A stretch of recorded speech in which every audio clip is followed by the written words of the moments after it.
Claudio Seijer es escritor, es periodista, es editor del suplemento Radar. Digamos que por las exigencias del oficio vivís inmerso en el hecho literario, ¿no, Claudio? Sí, un poco porque también la parte del periodismo está muy ligada en mí a los libros, ¿no? Entonces, sí, pero es como vivir inmerso en la literatura, pero desde distintos lugares que son, es decir, no en estado de literatura, como se decía que vivía Borges, sino vivir, digamos, como en distintas posiciones, en donde finalmente en el centro está la literatura. ¿Y de chico te imaginabas que esto iba a pasar? ¿Te gustaba escribir? ¿Te gustaba leer? Me gustaba desde el momento que no recuerdo, pero el mito familiar dice que aprendí a leer solo. Así que no sé bien cómo habrá sucedido. O sea, como que en un momento empecé a leer. Más allá de que creo que es un mito, sí, siempre fue desde chico muy lector, digamos. Ahora, no pensaba, digamos, no tenía una, como se dice, una figura de escritor incorporada, digamos, ¿no? Pasaba por las etapas de ir del libro o de una fuente que alimentó mucho mi imaginación posteriormente literaria fue la televisión. Es decir, la televisión en mi infancia y en la adolescencia también era algo constante, casi a la par leer y ver televisión. Eran dos cosas que yo mucho no distinguía.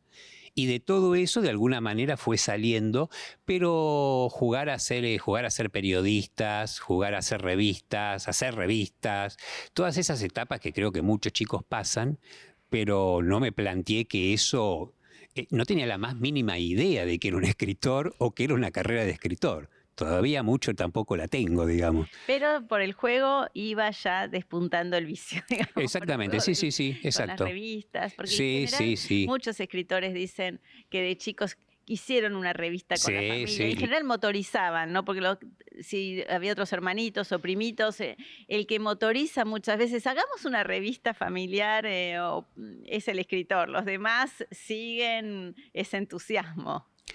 Yo recuerdo que éramos mi hermana y yo a la par, digamos, ¿no? Aparte, como yo era más chico, probablemente muchas iniciativas partían de ella, digamos, pero sí pasamos por esa etapa, hasta un libro hicimos.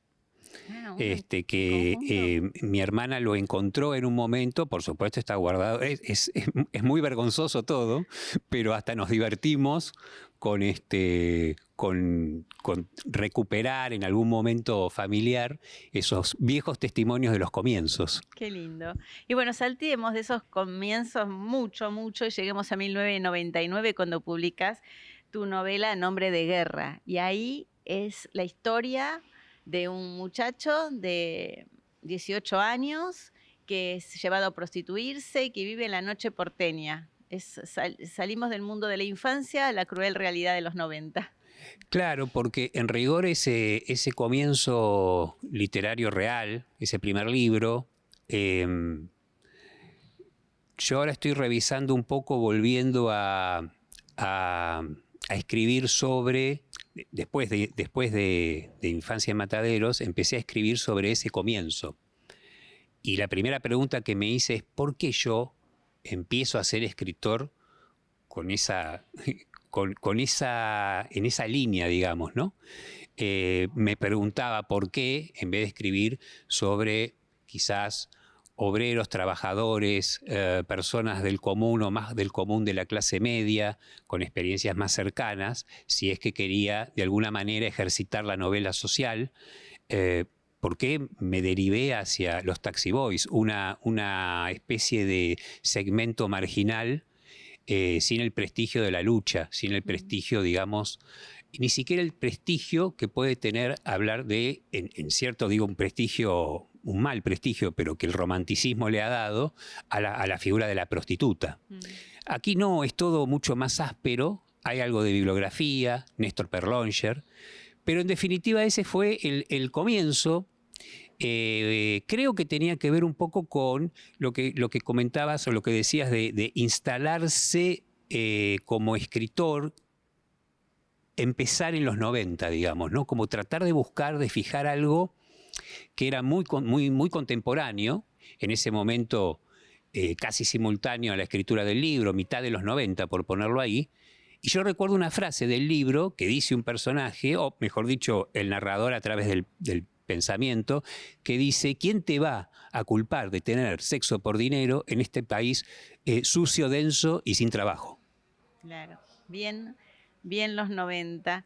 Pero también registrar una época, ¿no? Vos dijiste una vez que tenías en mente, mientras escribías este libro, El juguete rabioso de Roberto Arlt.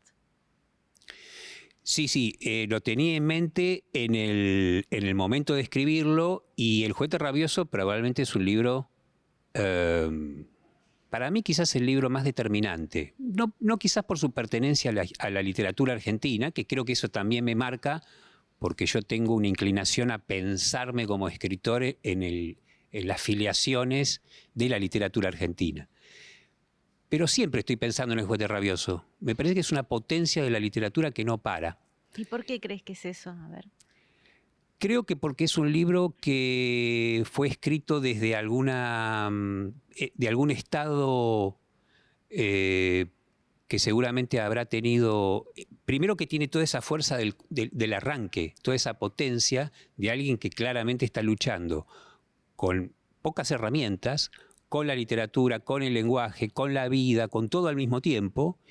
Y después, bueno, una zona de misterio, de por qué algunos libros logran ese efecto, digamos que supera largamente, quizás en el momento no se lo entendió así, pero supera largamente esa idea de primer libro. Yo creo que El juguete rabioso vos lo parás sobre la mesa, acá, dentro de 100 años, 50 años atrás, y siempre es El juguete rabioso, o sea, excede totalmente la idea de iniciación a la literatura. Por lo menos desde mi punto de vista, ¿no? Quizás otros lo ven como un pasaje a las grandes novelas de Arlt, de Roberto Arlt. Pero la importancia del juguete rabioso y la importancia de pensarlo en ese momento es algo que yo me preguntaba, y que ahora, en esto que te decía que estaba escribiendo, lo trato de sintetizar en la siguiente idea.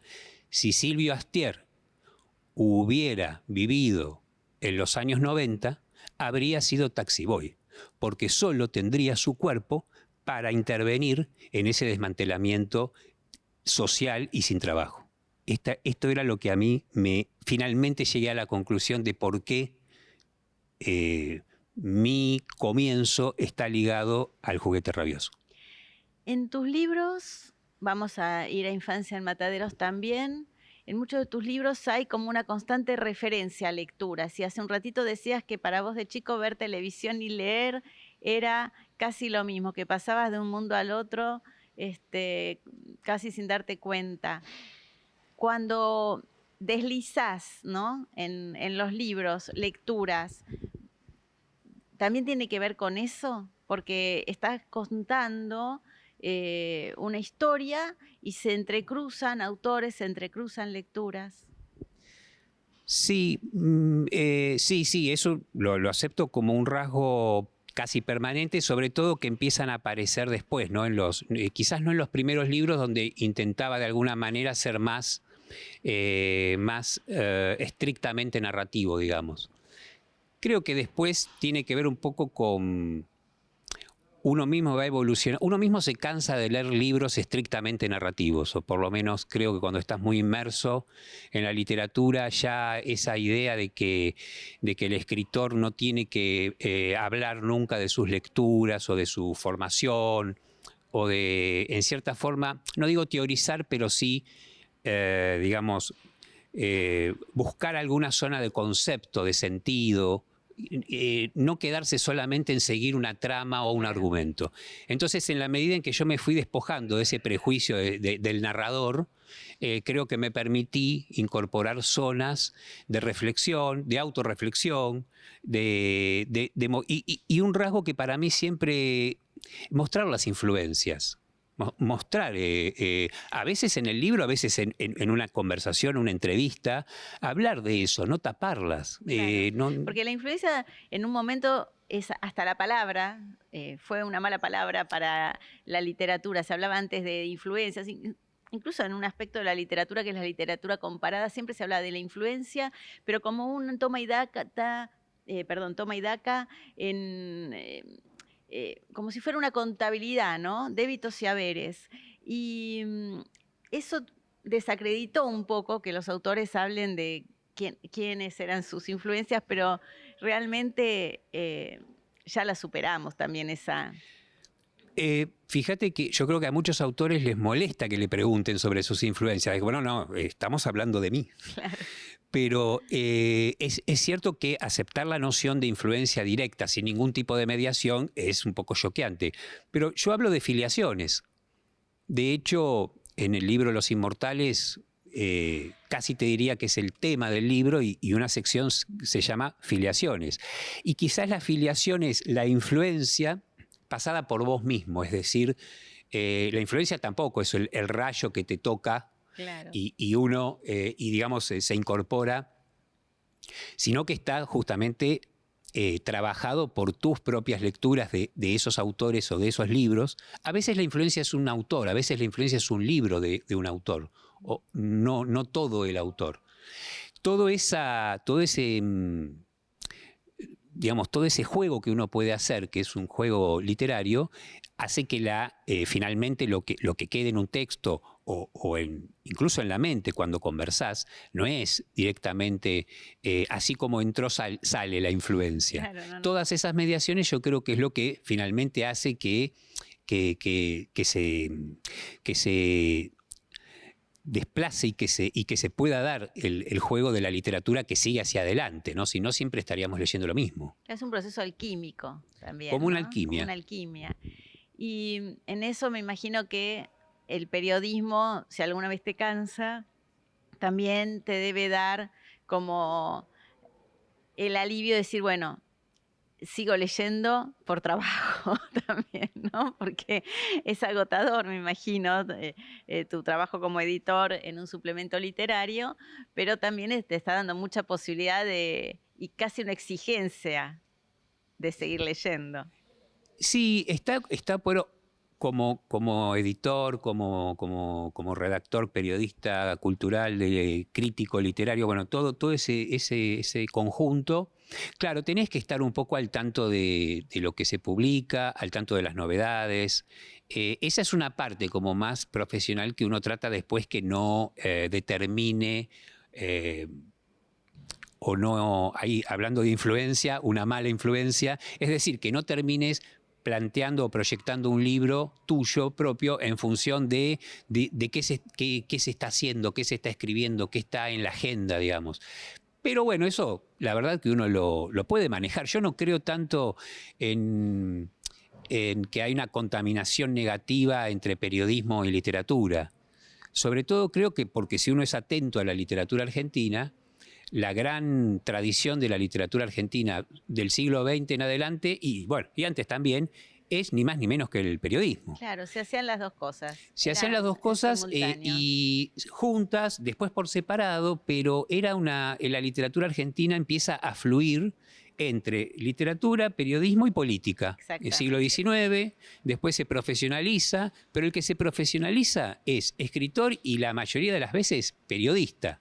En las primeras décadas del siglo XX había muchos que eran dramaturgos, porque daba plata escribir para el teatro. Pero, por supuesto, y del otro lado estaban los poetas, digamos. Es que ¿no? de algo hay que vivir. De algo hay que vivir desde entonces hasta ahora. Sí, de los libros solo está difícil. Sí. Tenemos honrosas excepciones, pero es difícil. Y como la vida no solamente es escribir y hay cuestiones que atraviesan y que son muy duras, vos tuviste un impasse durante bastante tiempo por la enfermedad de tu papá que tenía Alzheimer y además tenías que seguir trabajando, así que ahí sufrió un poco tu escritura, ¿no? Sí, fueron unos años duros, obviamente, en lo personal, en lo familiar. Fíjate que cuando la situación se complejiza, digamos, en términos familiares, en términos de cuidados y en términos de todo lo que le pasa a los hijos cuando tenés que pasar por una situación así, que generalmente, y como efectivamente sucedió, son situaciones largas de años, ¿de verdad?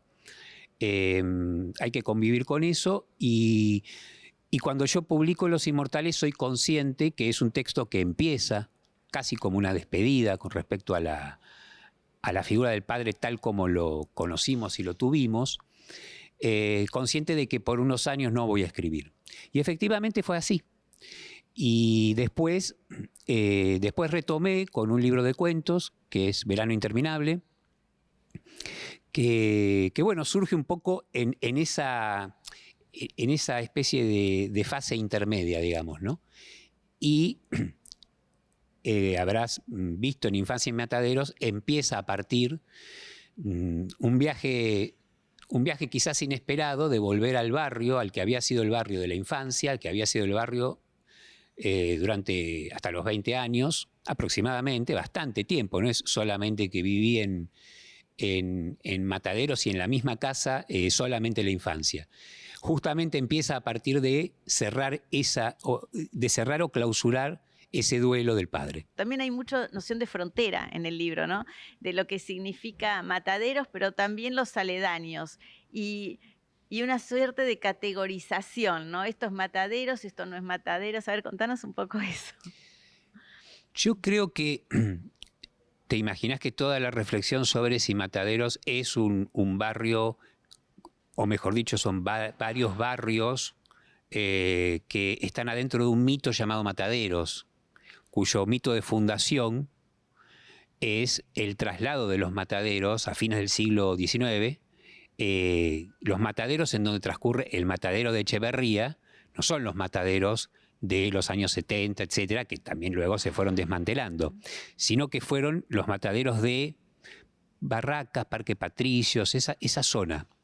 Y en 1889-90 se van trasladando a mataderos y de ahí surge un barrio real que le va ganando espacio al campo, campo. Sí. Y así va surgiendo, pero claro, todo ese surgimiento es muy mitológico, porque está acompañado de los últimos receros, los últimos gauchos.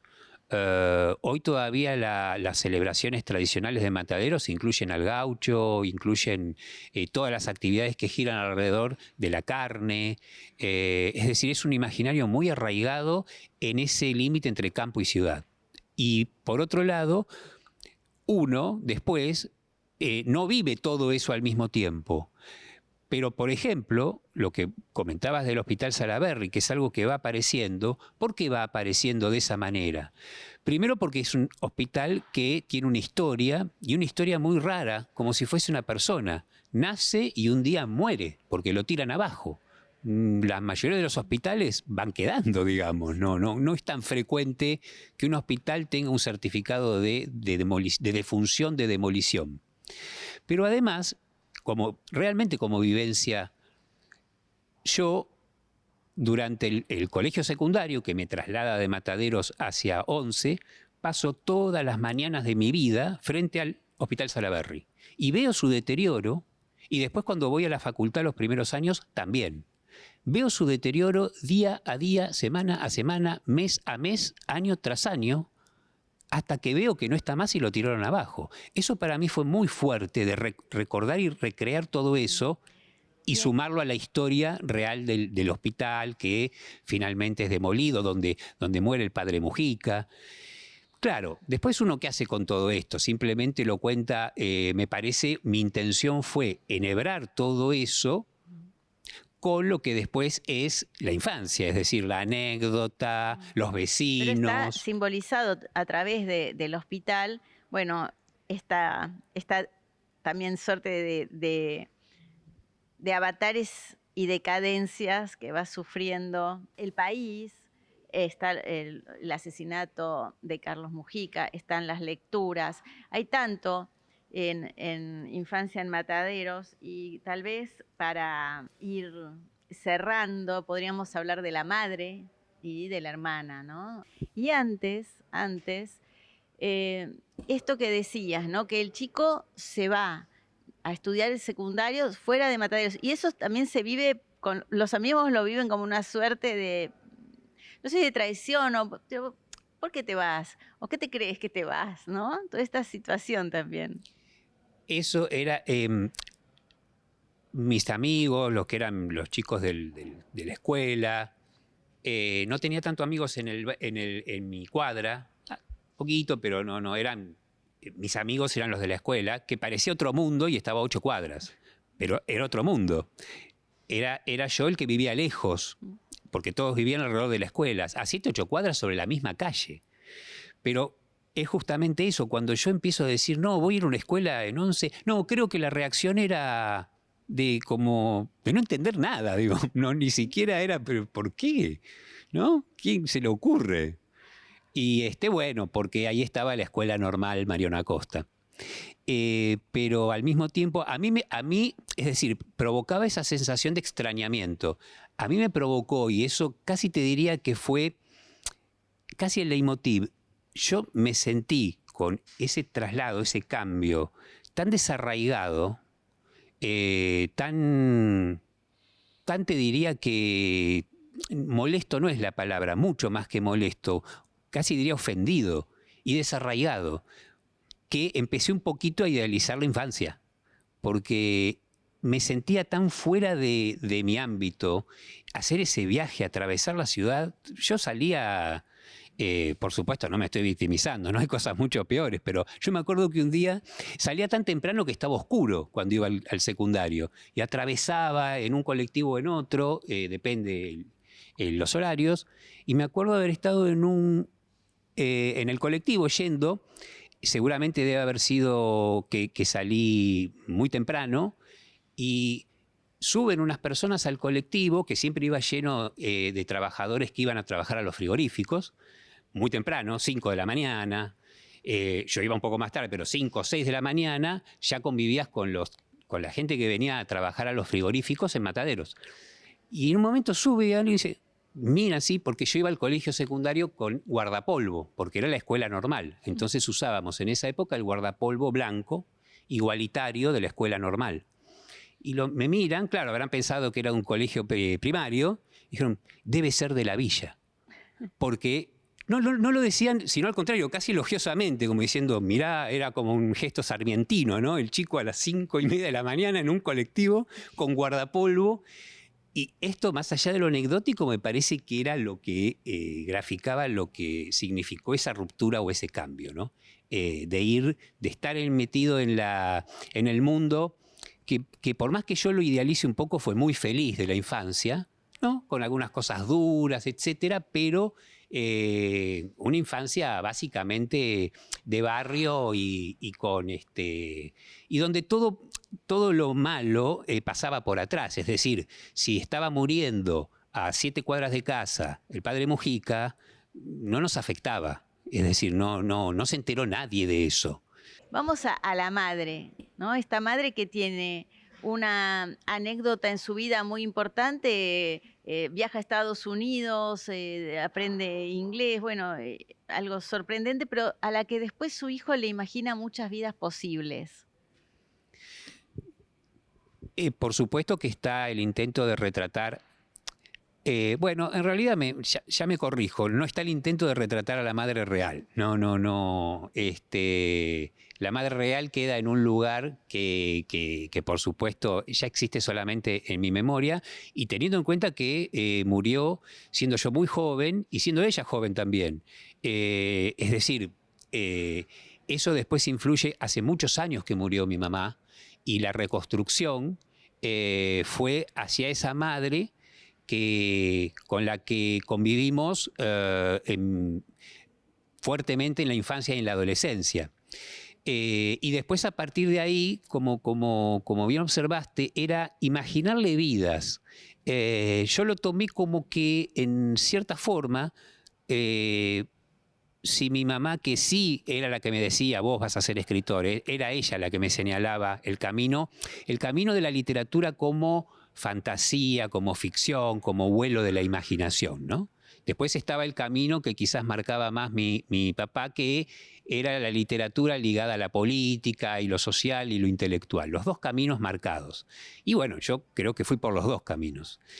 Y en la manera de representarla tuvo mucho que ver las novelas de Manuel Puig, que esto en cierta forma lo cuento brevemente porque si no hubiera sido excesivo, pero que yo imaginaba que en esos desdoblamientos de mi madre había uno que tenía que ver con las primeras novelas del Puig, porque ella efectivamente había vivido en un pueblo muy parecido a los pueblos de Puig y tenido una experiencia muy parecida en ese sentido, que es el pueblo de Boquitas Pintadas, que es el pueblo de la traición de Rita Hayworth.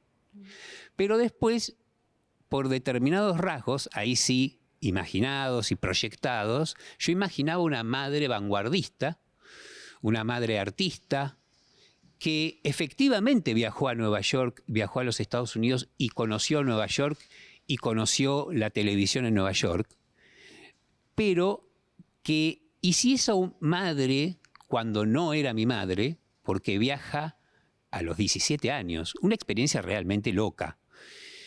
Pero ¿y si esa madre hubiera persistido en el cosmopolitismo? O sea, no hubiéramos llegado a Mataderos.